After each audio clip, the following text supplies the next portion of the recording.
Welcome to another installment of my movie thing, which is what I've apparently decided to call it. I've got 5 new movies for you, so let's just get to cracking. First up, 1408. It's always the same thing with these kinds of horror movies. They do sort of a huge, gigantic build-up so that when the shit gets real, you just sit there and you kind of go, To be fair though, it does have some pretty creepy stuff in it, and John Cusack, as always, is very good. But I noticed something. He has tiny eyes. He's like a chicken or a rat or something. Mind you, a very pretty rat, but still a rat.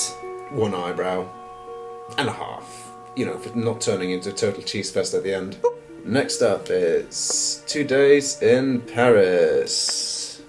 No, it's not a follow-up to One Night in Paris. Julie Delpy is a very versatile woman, it seems. She did basically everything in this movie that was physically possible for her to do. As such, it has turned into a bit of a masterclass in navel gazing. But as a person who hasn't ever seen Julie Delpy in any movie before, yeah, I know, it's shocking, isn't it? I have to say it's pretty accessible. Adam Goldberg, her real-life ex-boyfriend, actually, he plays really well as this sort of a fish-out-of-water paranoid guy, and Julie Delpy, she's just... Oh, God, for helvetes loose. Boom, boom, boom, come on. I'm gonna have to do this elsewhere. That's better.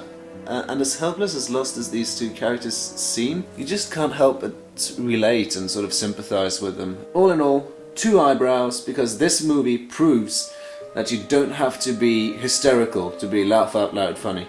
Next up is Hallam Foe with an E. This film is about as quirky as you get.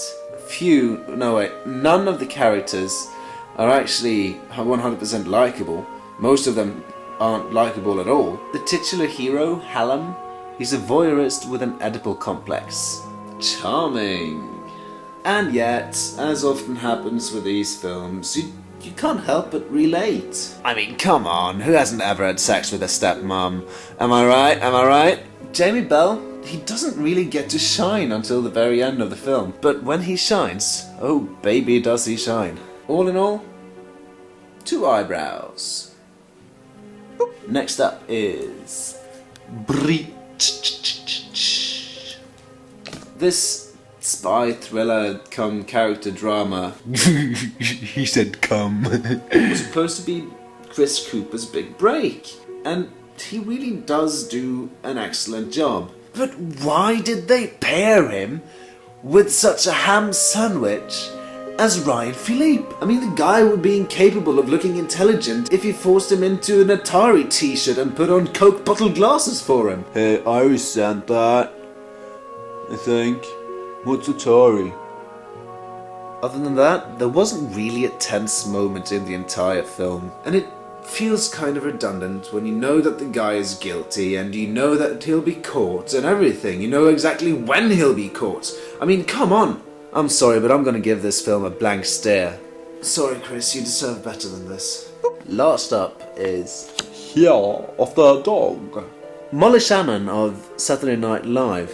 She plays well in this film. Other than that, I feel all the characters are really well written, they're very entertaining, and especially Peter Sarsgaard has a very nice one as the character Newt. In the end, however, I kind of felt like I was watching like a made-for-TV weekday matinee, you know what I mean? But, you know, the message of accepting yourself and of accepting people who think differently is kind of appealing, and it's well said, so I'll give it 1 eyebrow. That's it for this time. Tune in next time because I'll be reviewing Bratz! Oh, that was an interesting experience, let me tell you. See you then.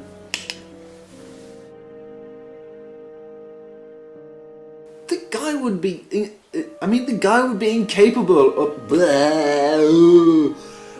put on an if you gave him if you put